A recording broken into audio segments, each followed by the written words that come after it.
I have now with me Willard Ham, who is the electrician and supervisor for all the trains that's going on here with Bill Huston. And how did you get involved and interested in trains? When I first started working with LaFond Darling, we did TV work, and he had this train layout, which is one of the boards we have here. And I helped keep those trains running for him. And then over the years, he added the second board and then this third board. And so I got to build some of the originals with him and keep his trains all running for him. And it's really been a good experience.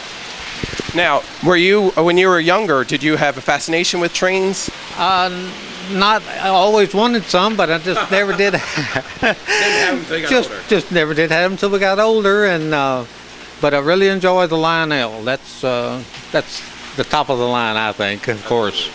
Now, we're seeing several trains going by. Tell us, what are some of the parts of the trains that we're seeing? Some of the parts.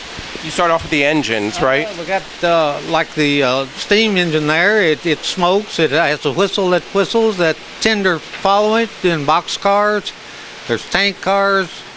We have one train that's made up of a lot of work cars. So I don't know if we have it on the layout right now, but if not, it's on the wall over there.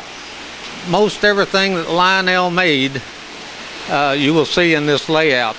All of the accessories you see around on the board here will operate from the console here behind me, and it can get to be sort of complicated at times.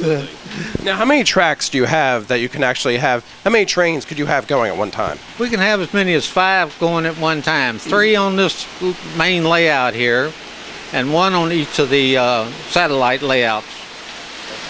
Okay. And so, you can also, though, kind of take them off and bring other trains back on, right? Yes, by flipping the right switch, we can take a train off of any track out here, put it in the yard on the left there, and bring one of those trains out and run it on any track.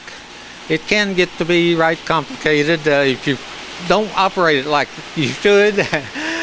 The switches will put any train on any track, so if you've got one running already on that track, you don't want to put the second one out there with it. That's right. Now, looking at your board over here, you have red lights and green lights and all these little switches. What's all going on there? The red and green lights you see are the switches. That tells you which track the train is going to run on when it gets to that switch.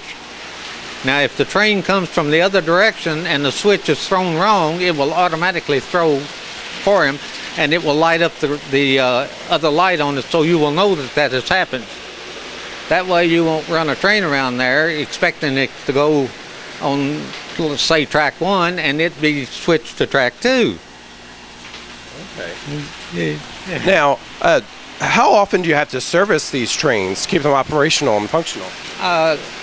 Since its environment in here is controlled very little, you have to oil them occasionally, and sometimes the engines on them, or the motors, I guess you would call them, have to be cleaned, and the track has to be cleaned ever so often because the pickup for it will get oil on it, and it doesn't pick up good, and the train will stop other places along the track, and when it does, well, then you've got to switch it, because every time you stop a train, it will stay in neutral for just a minute, and then it'll go the other direction when you turn it back on.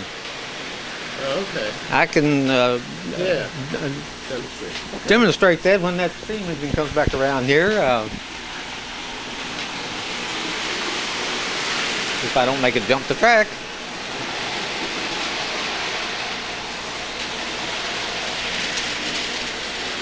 Now, when you're going down the track like that, you can stop it, and then when you start it again, it'll be in reverse. Oh, wow. And then when you stop it again, it goes back to neutral, and then you start it again, and it goes forward again. Of course, so I always like the whistle. That is neat. So you set that whistle off yourself? Yes, it's controlled here with the control on the transformers. Fantastic. We have 6 power transformers that power this whole layout. Okay. Usually most people just have the one transformer in a small layout, but We have such a load on this with all of the lights and switches and operating equipment that we have to have at least 6. So we got to see the trains, but also part of the history are the timetables. And there were timetables for the trains going everywhere, right? Right. There were trains that went to small towns. Even a town like Springfield or Lebanon may have 4 or 5 trains a day in its heyday, say going to Louisville, where you could catch transfer to a major city. So we've got over 1,000 timetables, some that go back to right after the Civil War, up until about 1972, that show all the different railroads in the United States and Canada and where to go to get it at what particular time. The Canadian Pacific, the one I'm looking at here, was 1942. It had a picture of the beautiful hotel that was associated with it out in Banff, British Columbia, Alberta.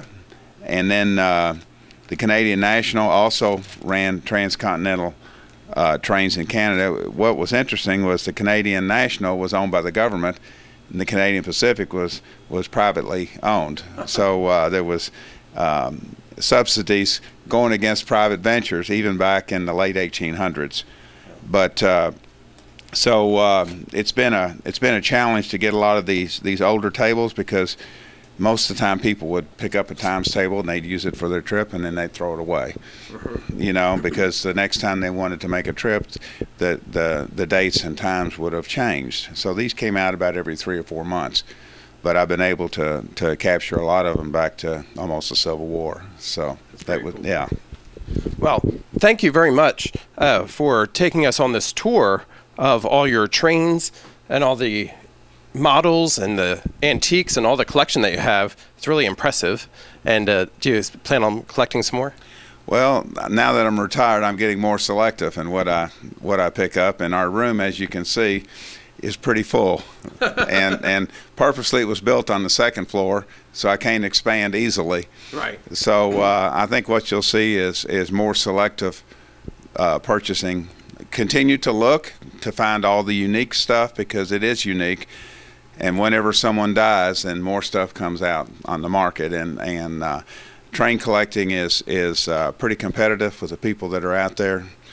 Even though trains as a hobby, fewer and fewer people are doing that now than like when I was growing up. You know, Thomas the Train, which we bring into New Haven, is ways we stimulate interest to the young people. You know, that railroading is a lot of fun, and a layout like this, it's never boring. You have ovals, but you always have things that need to be repaired. You have things that break down. It's just like a real railroad. So it is a great hobby. Well, thank you very much for letting us come and visit. Okay, thank you. It's our pleasure. All right, I've been talking with Bill Huston on his railroad collection. This has been Gary White for Central Kentucky Television.